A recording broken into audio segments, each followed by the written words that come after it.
Let's start this one with you as an individual. Ask yourself, who are you, really?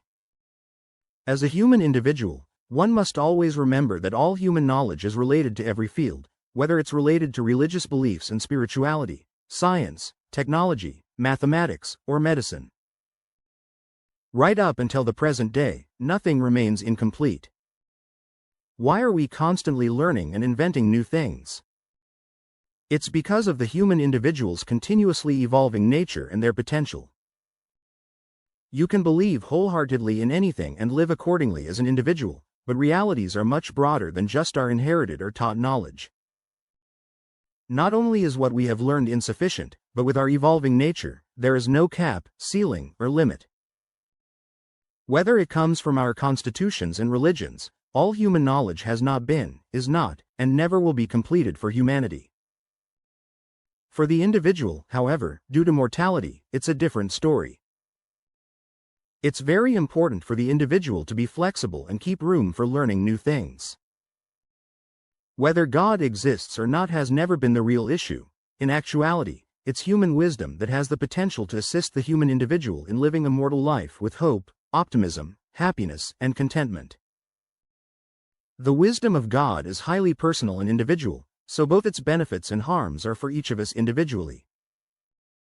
I happen to perceive the wisdom of God as a pearl. However, if you don't believe in God, that's fine with me, but to you personally, a tear is just a drop of water regardless of how it came into existence. You can't truly benefit from it because you can't acknowledge its value. 2 + 2 = 4 is mathematically correct, as are numerous scientific discoveries. They can only assist you if you apply that knowledge during your lifetime. The same goes for unknown knowledge. You can benefit from it, but you don't yet comprehend how it functions, similar to placebo effects. As you age, that 2 + 2 doesn't always add up, but due to our ego, we don't wish to live with inaccuracies. If we fail to adapt as things change, we lose our happiness and contentment, and in a mortal life, happiness and contentment are crucial. Ignoring them can make life difficult to bear. It's difficult to accept that we don't know everything. If you believe that you must know everything, remember that your time will run out, so don't forget to participate in all areas of life. The best way to handle it is to stay in a continuous state of learning. Making decisions or believing in the unknown egotistically may seem natural, but it isn't appropriate for entities like human beings that are constantly evolving. Today's truths can be proven false tomorrow, so it's okay not to know everything because that's how you keep yourself open to learning more and evolving. When it comes to science and religion, we are instructed to believe in knowledge as ultimate, which implies we are instructed to believe there's nothing more to learn about it. Given that we are still discovering new things every day, no one should claim that any human knowledge is complete knowledge. Passionate individuals urge you to believe in it due to their sense of belonging's political nature, so it's up to you to question it and surpass those limitations. We are capable of embracing spiritual wisdom, which can genuinely assist us individually in infusing life into our years of existence. Regardless of my level of evolution, I personally believe that viewing God as a pearl rather than merely a drop of water is a wise choice. I believe anyone can benefit from it. It can help a person discover inner peace and then share it with others. This pearl aids me in exploring my inner self and experiencing profound happiness and contentment. I don't merely live life to nourish my body and mind. I also believe in nourishing my soul to achieve balance and live a life of inner peace. Understanding that not knowing everything is a human trait, my happiness and contentment mean more to me, especially as a mortal, than egotistically claiming to possess complete knowledge. Read you, body, and mind. Everything related to our past and present knowledge is within our reach, and what we decide to personally consume and wisely live is our choice. Interestingly, it's our responsibility to utilize all available knowledge to lead a healthy life, which enables us to live happily and enjoy a successful life regardless of mortality. If you utilize all available technologies, how can you serve yourself and become the CEO of your own life? If not, it's your choice, and believe me, there are many people who cannot live their lives as CEOs. They live and die for their groups of belonging, proudly, irrespective of their ever-developing potential. Remember, you're not only responsible for your actions, you're also responsible for the consequences. Therefore, becoming the CEO of your own life is crucial for each of us individually. What makes us a CEO? Since you have no control over the time and era of your birth, your oxygen supply, how long you'll live, get sick, age, and die, etc., in a nutshell, despite your thoughts on what you need to know and what to control, you have two blogs. Navigating through life, especially as a mortal, requires profound wisdom. While the details can be vast, for now, we will focus on our abilities to use free will and a personal sense of justice to understand our purpose here.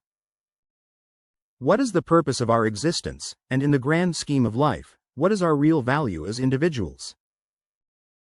One thing is clear. As human beings, we each have a life that is our personal project. We are the CEOs of our own lives. Since life has several different departments, we must juggle responsibilities and attend to all aspects of life to achieve a fulfilling mortal existence. Living exclusively in one department of life might be intellectually satisfying for some, but I personally don't want to be starved in any other areas of my life. Emotional richness, physical expression, and spiritual fulfillment can all be part of an intellectually lived life.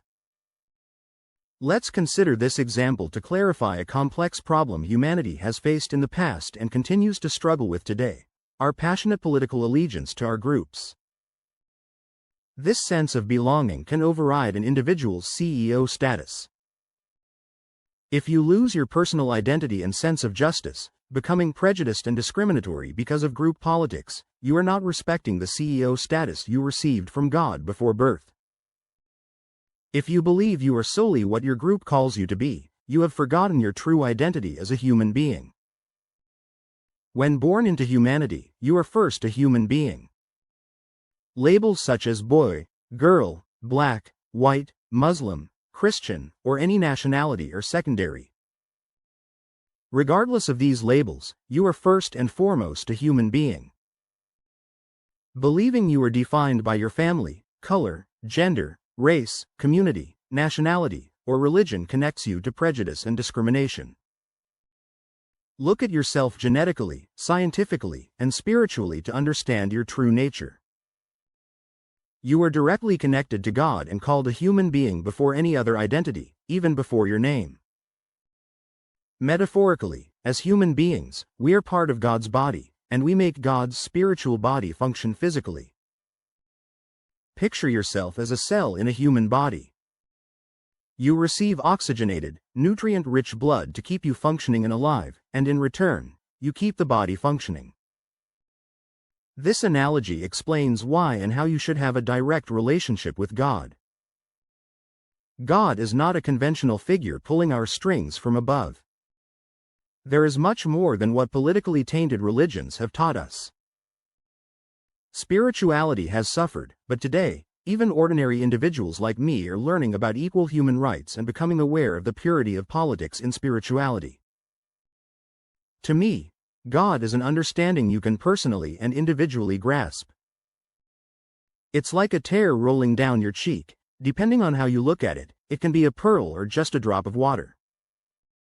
I wrote about this in detail in a previous blog. I recall a song, though I don't remember the name of the author, that beautifully encapsulates this idea. I'll quote it in Punjabi and provide a translation. Panwain ke the anmol panwain kodian ch tol. Nanan Hanju bun wage tari ishik kahani j ton samjan ton modi j na samjan ton pani. According to my understanding, the translation is: you can say it's priceless, or you can compare it with the dirt cheap. The story of your love flows out of my eyes like tears. If you understand it, it's a pearl; if you don't, it's just water. My understanding is that we are cells in the body of God. We can individually imagine or think spiritual thoughts and bring them into physical reality. Although we seem small in the grand scheme of life, our abilities can move mountains. I metaphorically value each person at $5. Humanity, as a physical expression of a spiritual God, means our spiritual expression would logically be God. Since we can't function separately in body and spirit, we live through each other. If humanity disappears, no one would be there to understand or believe in God or do good deeds. If you ask an Alzheimer's patient about God, they might not respond because the knowledge has been wiped out by the disease. However, God is present in the people caring for these patients. God is our understanding, usually instilled in us as we grow up, which can vary drastically from society to society. This knowledge is highly influenced by the politics of our sense of belonging to groups, which affects our religions. Consider a baby born into a Muslim household but adopted by a Christian family, or a black baby raised by a white family. What is that child's identity? Their status as a human being doesn't change, but their sense of belonging does. As a cell in the body, you are alive not because of personal efforts or will but because of the secure supply line for oxygen and nutrients. In return, you do your job to keep the body functioning. If the body is alive and functioning, you get what you need to live. If the body dies, so do the cells, and vice versa. God would still exist, but like a lily in the forest, unappreciated and without value. You are directly connected to God, and God to you. Some may say you live only because of God, placing God on a high, supernatural pedestal. However, I believe that God is dependent on human physicality to be meaningful. Human actions, not those of God or the devil, are what bring about good or bad in the physical world. I won't delve into the devil's side because I want to emphasize human importance. Look around and understand how God's spiritual world depends on human physical input to bring spirituality into action. You are so important that God's work is incomplete without you. Middlemen preached spirituality-based knowledge like helping each other, but human insecurities and politics entered the spiritual world, making group politics more important than spiritual deeds. This led to religious wars and weakened humanity both physically and intellectually. If people don't attend religious places, they become like ghost towns.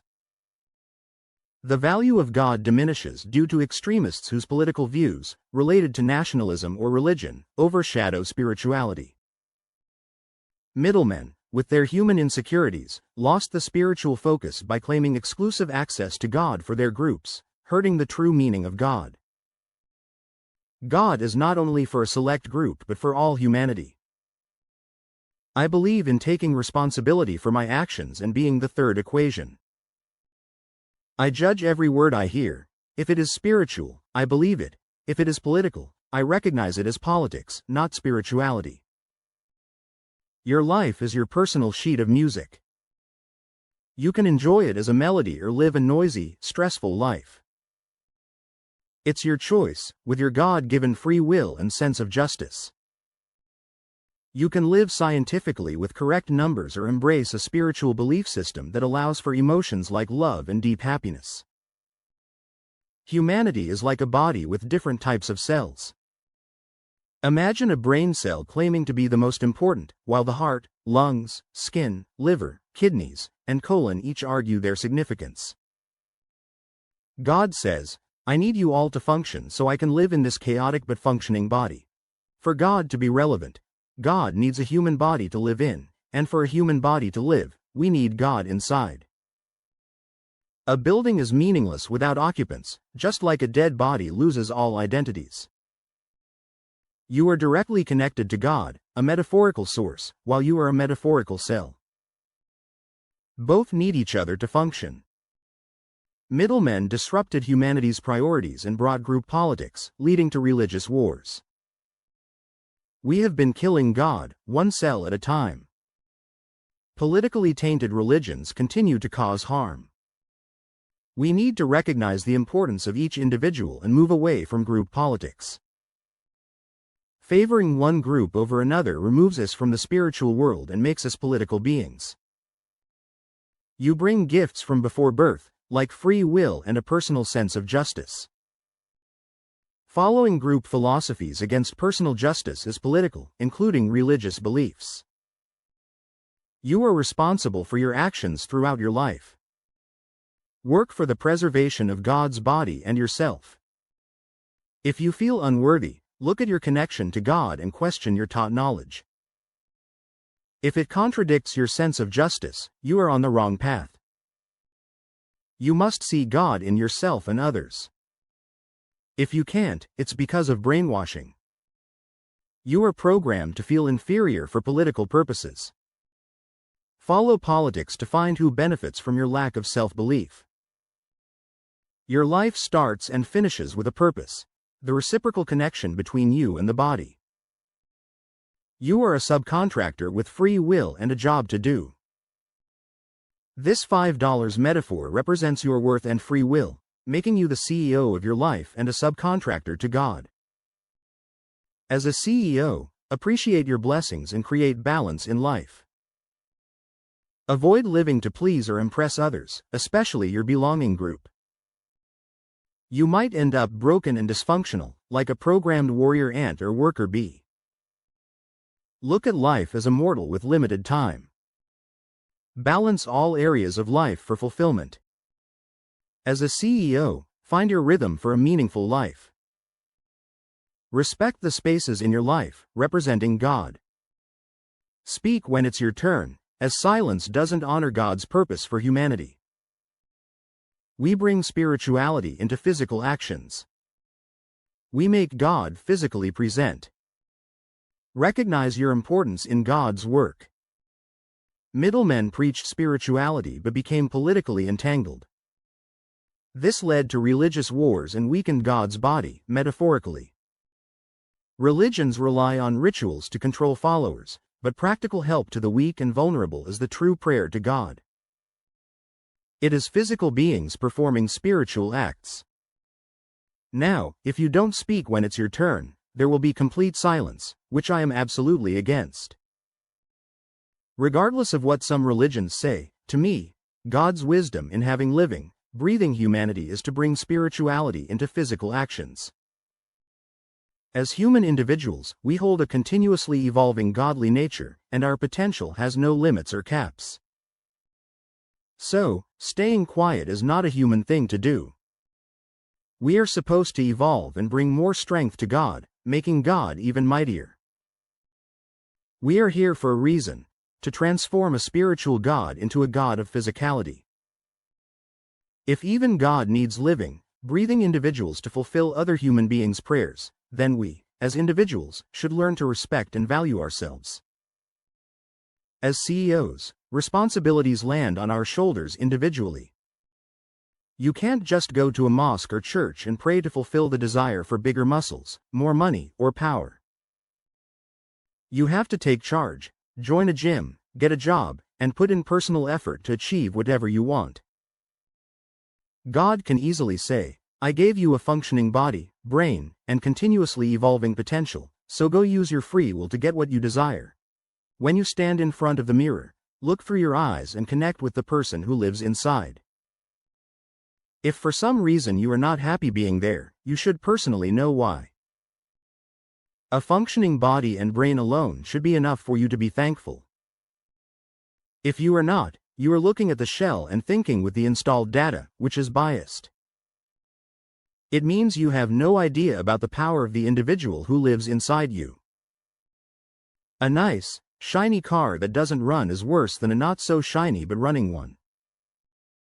Our behaviors usually stem from installed data, so growing beyond that data is a difficult task for the best of us. We form our opinions, but they are not truly ours, as they are influenced by the politics of our sense of belonging. A logical explanation would be appropriate here. For example, if you are an atheist, you live life logically but fall in love and do some stupid things.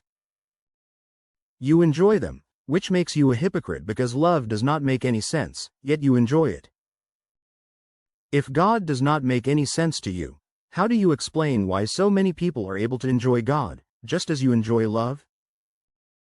Taking it further, consider the placebo effect. Scientifically, it does not make any sense, but it works for human beings. The power of imagination is real. Everything, including scientific discoveries, is the product of human imagination. If God resides in that area, it does not make God irrelevant. God is a pearl, not just a drop of water. If included properly, an individual can benefit tremendously, especially as a mortal. Let's even consider the darker side of addictions like alcohol, smoking, gambling, or hard drugs. You can't be logical and addicted at the same time, yet many people live with thousands of excuses every day. Tell an addict to rationalize it, and they will say, "I am going to die anyway, so I have the right to enjoy whatever makes me feel good." Religions have taken an easy out by banning it all without explanation. It is regarded as a social problem, so it should be controlled by banning it. To me, this is an injustice against the individual by the masses. Sure, anything that causes an individual to be out of control is bad socially, but if the individual enjoys it, they have the right to live as they want to as a mortal. Remember, free will is given regardless of how an individual uses it. Even God is dependent on human choices. You can choose not to believe in God or live your mortal years without enjoying emotions like love or the spiritual fulfillment and deep happiness of helping someone in need. You can selectively say you don't believe in God, but remember your mortality, and whatever makes you feel good is your prerogative. Enjoying love and addictions is just like believing in God. Choose something that fulfills you all around, not just the ego of being right yet still dying. It is not only personal and selfish living, our purpose in life is reciprocation. Since God, as a spiritual entity, may not need anything from you, your physicality is needed to fulfill the prayers of the weak and vulnerable. How you look at God or believe, or don't believe, is not the question. Your physicality is needed in the grand scheme of life. You can pray for others like religious people do, but it is neither worthwhile nor practical for God. They are nothing but religious rituals, and most religions rely on these rituals to keep their followers in control.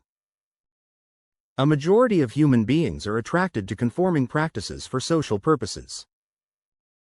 It feels natural to follow because of a personal sense of belonging, but these practices are far from the real help that God admires in the human individual. Practical help to the weak and vulnerable is the real and useful prayer to God because a physical being is doing spiritual and godly things.